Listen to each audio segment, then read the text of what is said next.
Muy buenos días a todos. Mi nombre es Natalie López Delgado. Soy estudiante de la licenciatura en Promoción y Educación para la Salud y estoy realizando mi servicio. Este está enfocado a la promoción y educación para la salud, principalmente en los temas de alimentación y otro tema que es diversidad, equidad y género. Mi servicio lo estoy realizando con el apoyo de la Fundación Dime y Juntos lo Hacemos AC. El tema del día de hoy que trataremos es dislipidemias. Las preguntas detonadoras de este tema son: ¿qué es la dislipidemia? ¿Qué otra enfermedad puede provocar? ¿Cómo puedo cuidarme de una dislipidemia? ¿Y existen algunos medicamentos para erradicar la dislipidemia? El aumento de los lípidos en sangre o dislipidemia, sobre todo del colesterol y triglicéridos, es un factor de riesgo de aterosclerosis y enfermedades cardiovasculares. Se clasifican en primarias o genéticas y secundarias.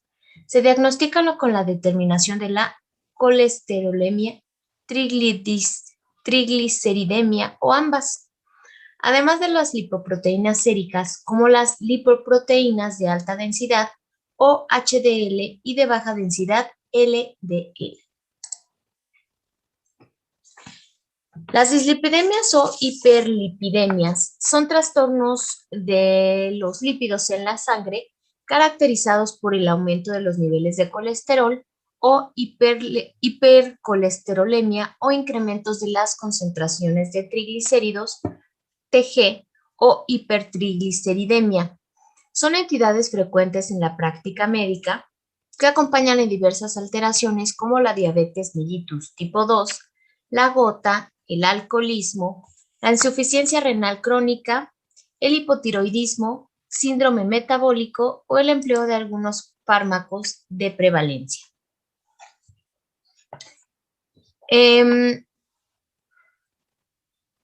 estudio en sujetos se reportan cifras de 57.3% para la hipertrigliceridemia y 48.7% para la hipercolesterolemia, que son valores más altos en pacientes con resistencia a la insulina. Un estudio en Cuba en pacientes mayores de 60 años encontró 56.9% con dislipidemias. La aterosclerosis juega un papel central en 3 de las primeras 5 causas de muerte en México. La aterosclerosis es un proceso multifactorial causado por condiciones que dañan al endotelio en forma crónica. Sus causas son múltiples y el peso de su contribución es distinto dependiendo de la población en estudio. Las dislipidemias son un factor causal de la aterosclerosis cuya importancia ha sido demostrada en diversos grupos étnicos y su participación ha sido demostrada en animales de experimentación, en múltiples estudios in vitro, en estudios epidemiológicos y en ensayos clínicos controlados. Su correlación es una de las alternativas eficaces en disminuir la progresión de lesiones y reducir el número de eventos clínicos. Las dislipidemias son enfermedades asintomáticas, detectadas por concentraciones sanguíneas anormales de colesterol, triglicéridos y o colesterol HDL. Su heterogenicidad se debe principalmente a dos mecanismos. Primero, el acúmulo de la plasma de partículas como las lipoproteínas que contienen la proteína B, que tienen la capacidad de alterar la función del endotelio y depositarse en las placas de ateronea. Y segundo, a una concentración insuficiente de partículas como las lipoproteínas de alta densidad que protegen contra el desarrollo de la arteriosclerosis. En nuestro país, las dislipidemias son uno de los factores determinantes de aterosclerosis más frecuentes.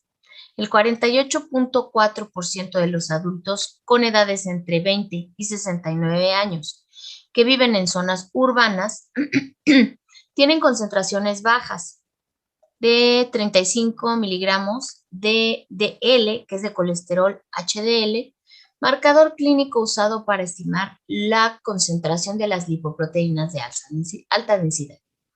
Además, el 42.3% tiene concentraciones altas de triglicéridos mayor a 150 miligramos y el 27.1% niveles altos de colesterol mayor a 200 miligramos.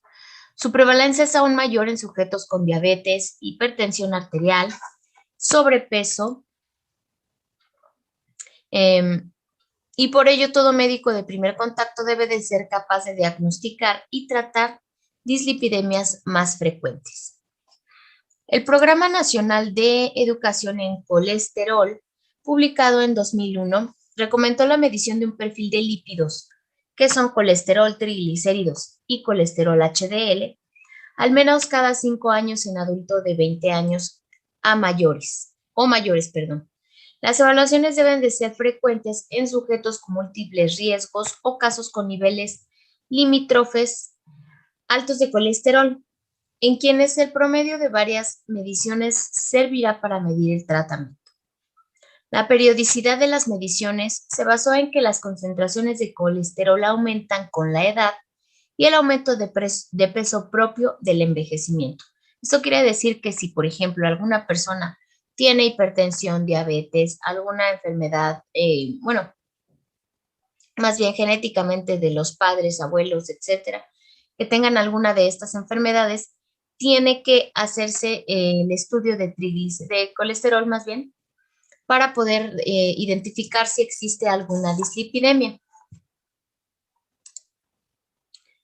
En México, la prevalencia de niveles bajos de colesterol HDL es mayor a la descrita en otras poblaciones. Por ello, usar un punto de corte alto en la concentración de colesterol total para decidir una segunda evaluación pues resultará en la falla en la detección de individuos con colesterol LDL moderadamente elevado y o con colesterol HDL bajo, condiciones que son comunes en nuestra población.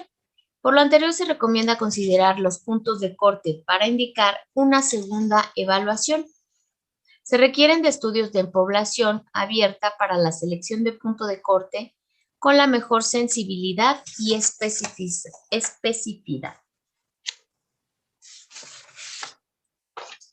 Estas aumentan el riesgo de arteriosclerosis porque favorecen el depósito de lípidos en las paredes arteriales, con la aparición de placas de ateromas, y en los párpados y en la piel con la formación de xantomas. El aumento excesivo de los triglicéridos por encima de 11.3 incrementa las probabilidades de pancreatitis aguda, caracterizada por un intenso dolor abdominal, vómitos que constituyen una urgencia médica. Las dislipidemias, por su elevada prevalencia, aumenta el riesgo de morbilidad y muerte por diversas enfermedades que pues se van desencadenando con ella, y el carácter tratable de sus afectaciones, y se convierten en un problema de salud en el mundo y en nuestro país por los graves daños que provoca en los pacientes. Vamos a describir algunos aspectos básicos de la hiperlipidemia con énfasis en el metabolismo de la lipoproteína, la clasificación también de las dislipidemias y su tratamiento. La densidad de las lipoproteínas se debe a la proporción relativa de lípidos y proteínas.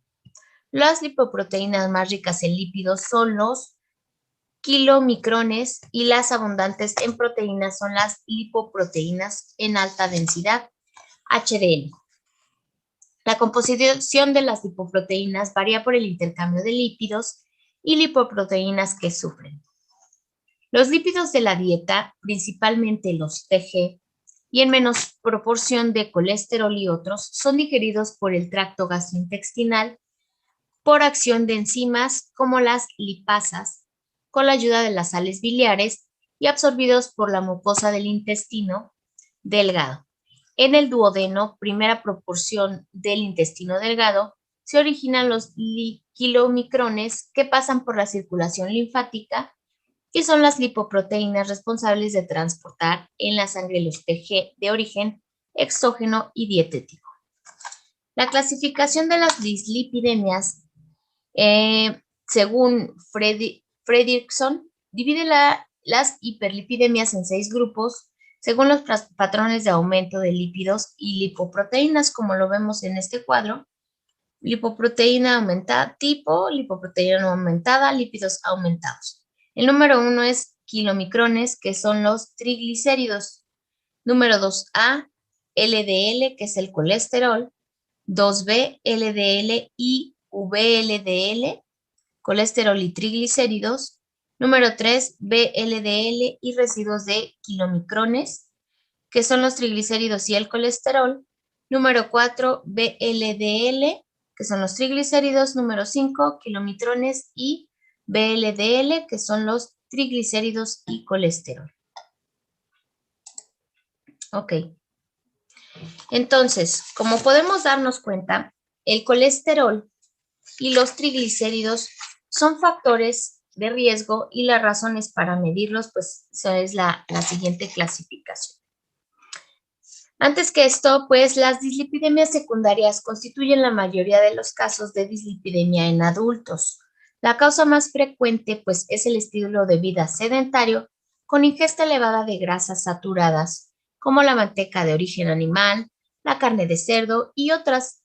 Y el colesterol, otras causas son la diabetes mellitus, el consumo excesivo de alcohol, insuficiencia renal crónica, hipotiroidismo, cirrosis hepática primaria y algunos fármacos como las tiazidas o los bloqueantes retinoides, antirretrovirales, estrógenos, progestágenos y glucorticoides. Entonces, como podemos ver, el colesterol HDL es la relación entre mortalidad cardiovascular y el colesterol HDL es una línea continua sin un punto de inflexión. Esto quiere decir que el porcentaje de casos afectados aumenta significativamente al aplicar este criterio en estudios mexicanos representativos de la población.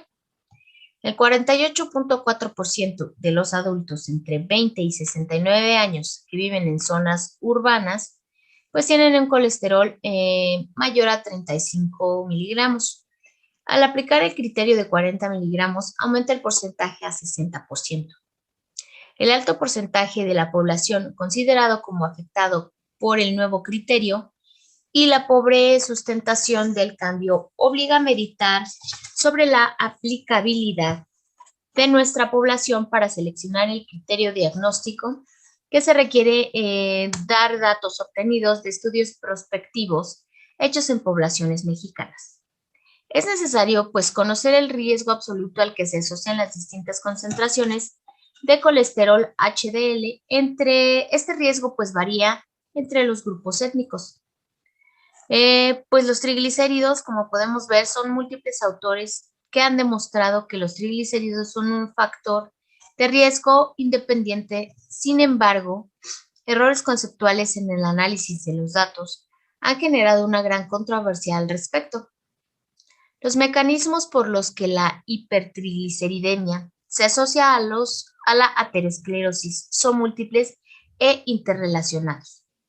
La hipertrigliceridemia es un marcador de acúmulo de partículas aterogénicas como los remantes y los lipoproteínas de densidad intermedia.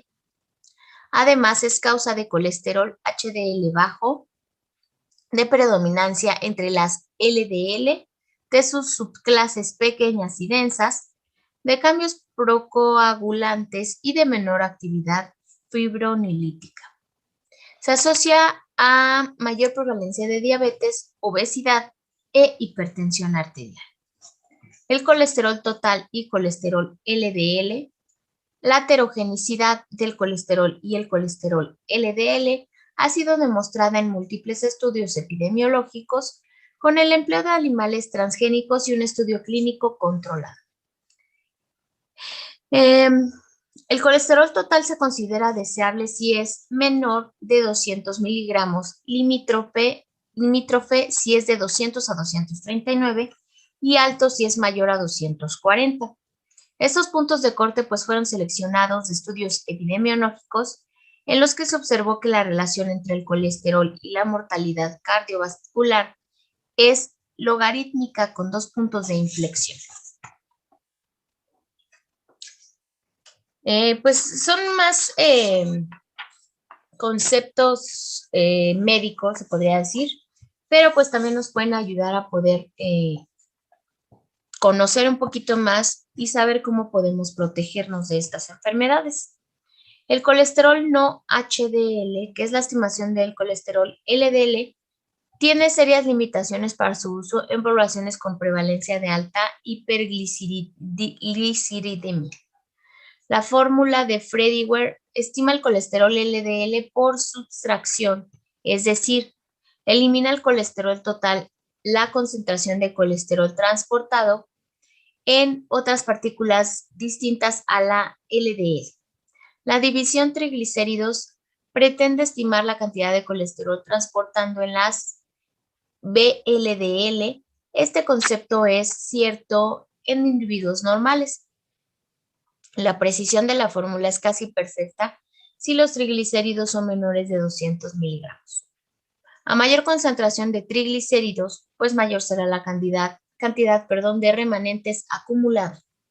Estas lipoproteínas tienen mayor cantidad de colesterol por partículas que las VLDL. En consecuencia, pues será menor el porcentaje de muestras con un error menor del 10%. Cuando la cifra es mayor de 400 miligramos, pues la mayoría de muestras tienen un error mayor del 10%. Tenemos también que pues realizar una evaluación de las dislipidemias para poder saber si es que corremos algún riesgo o podemos tener la enfermedad. Esta sería la historia clínica completa. En ella se debe hacer una búsqueda intencionada de enfermedades cardiovasculares asociadas a la aterosclerosis, que es lo que les comentaba.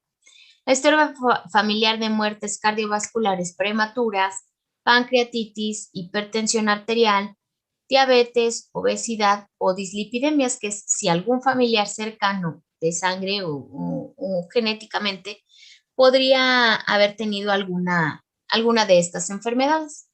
Otros factores de riesgo cardiovascular. Particular énfasis se debe hacer en el consumo de tabaco, la hipertensión arterial, diabetes tipo 2, intolerancia de glucosa y el síndrome metabólico. El consumo de medicamentos capaces de alterar el perfil de lípidos, también el alcoholismo. Algunas causas secundarias de la dislipidemia es el hipotiroidismo, síndrome nefrótico, colestasis, insuficiencia renal y la hiperglucemia. Pues también se debe de hacer una evaluación de la dieta y de la actividad física si es que llevamos alguna o no. Eso es muy importante.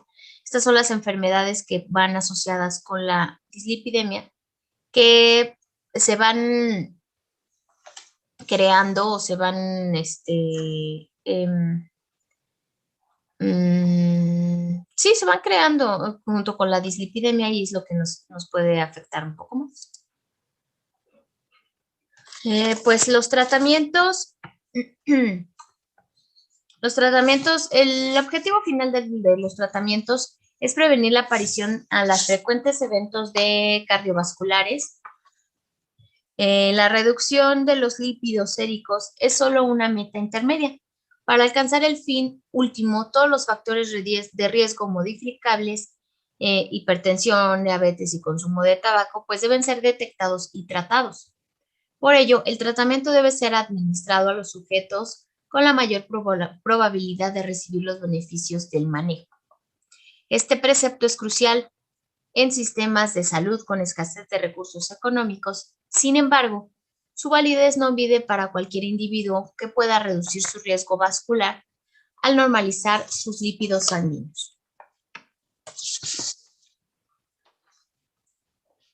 El tratamiento debe ser administrado a los sujetos con la mayor probabilidad de recibir los beneficios de manejo y este es crucial en sistemas de salud con escasez de recursos económicos. Sin embargo, pues su validez no impide que cualquier individuo pueda reducir el riesgo cardiovascular cardiovascular, perdón, al normalizar sus lípidos sanguíneos. El objetivo central, pues, del tratamiento no farmacológico es que el paciente adquiera un estilo de vida saludable a largo plazo, eliminando todos los factores de riesgo ambientales posibles. El médico, pues, debe tomar en cuenta múltiples factores en contra para lograr una adherencia sostenida al tratamiento.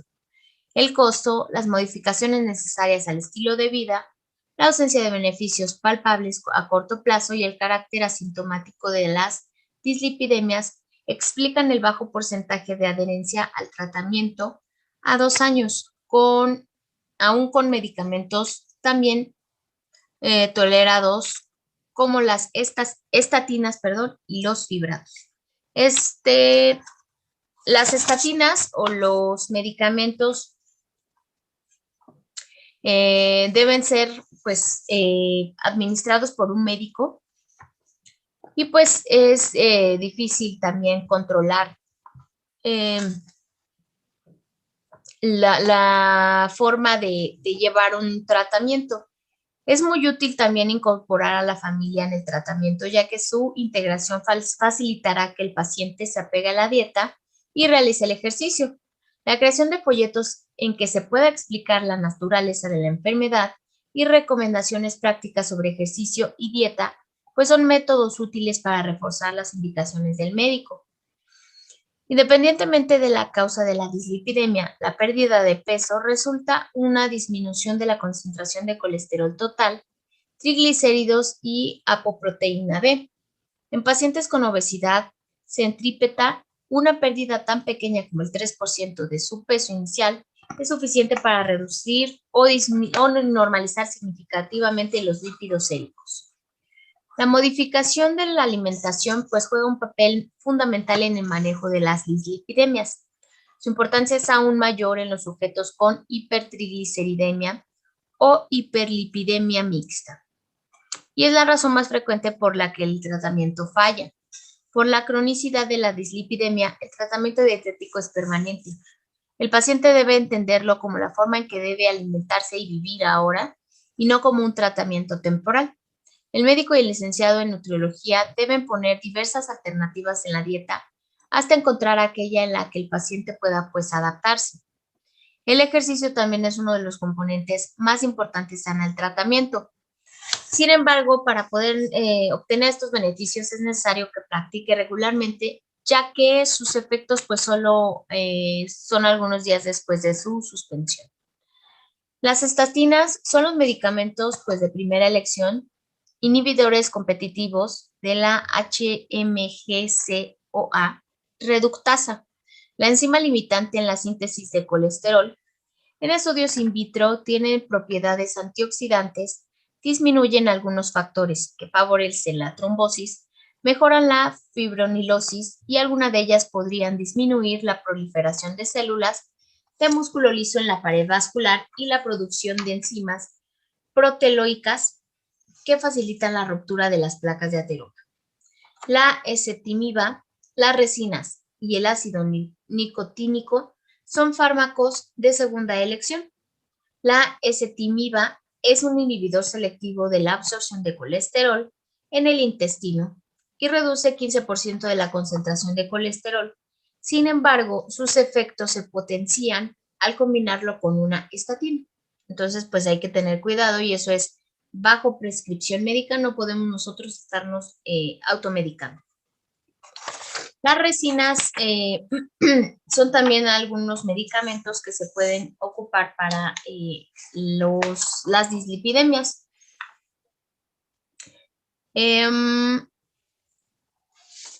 Inhiben la absorción de las sales biliares, además de aumentar la concentración de triglicéridos y están contraindicadas como monoterapia en pacientes con niveles de triglicéridos mayores a 500 miligramos. Por otra parte, siempre deben prescribirse estos medicamentos, como se los comentaba, por un médico, iniciando con dosis bajas, y el objetivo pues es alcanzar un efecto terapéutico con el mínimo de reacciones adversas. Su efecto adverso más común es la constipación. Finalmente, el ácido nicótico es una vitamina hidrosoluble como el complejo B que ejerce efecto hipolipidemiante cuando es dado a dosis muy por encima de requerimientos vitamínicos diarios. El ácido nicótico disminuye la producción de VLDL y por consiguiente los niveles de IDL y LDL debido a que disminuye tanto triglicéridos 20 a 50% como colesterol de 10 a 25% y se utiliza tanto en el tratamiento de hipercolesterolemia como la de hipergliceridemia. Entonces, pues tenemos varios medicamentos que nos pueden ayudar a que podamos erradicar las dislipidemias. Las conclusiones a las que llegamos es que el tratamiento de las dislipidemias, es una alternativa útil y segura en la prevención del infarto de miocardio y otras manifestaciones clínicas de la aterosclerosis. Sin embargo, para obtener los resultados deseados, su prescripción e intensidad deben adecuarse a la magnitud de riesgo cardiovascular al que está expuesto, pues cada individuo no es lo mismo. Cada día se dispone de medicamentos más potentes que permitirán que un porcentaje mayor de pacientes alcance las metas del tratamiento. Pese a ello, no debe olvidarse que la dieta y el ejercicio, la suspensión del tabaquismo y de otros medicamentos que puedan alterar el perfil de lípidos son medidas complementarias indispensables para alcanzar las metas del tratamiento a largo plazo. Las recomendaciones dan prioridad a las condiciones más comunes en México y tienen un sentido social, al limitar el tratamiento farmacológico solo a condiciones con alto riesgo cardiovascular. Aspectos socioeconómicos con frecuencia limitan su empleo. El juicio clínico debe ser empleado en cada caso antes de indicar un medicamento costoso. Por experiencia propia, pues yo tenía dislipidemia hace unos cuantos meses, me estuvieron mandando el bezafibrato y ahora pues gracias a Dios y con una buena alimentación, un poco de ejercicio, he estado bajando un poco los niveles. Bueno, pues llegamos al final de este tema. Espero que haya sido de mucha ayuda y utilidad para ustedes tomar en cuenta pues estos temas y poder ayudarnos a tener una mejor salud y una alimentación. Los espero muy pronto en otra plática de mi servicio social. Les mando un saludo muy afectuoso. Gracias y que tengan un buen día.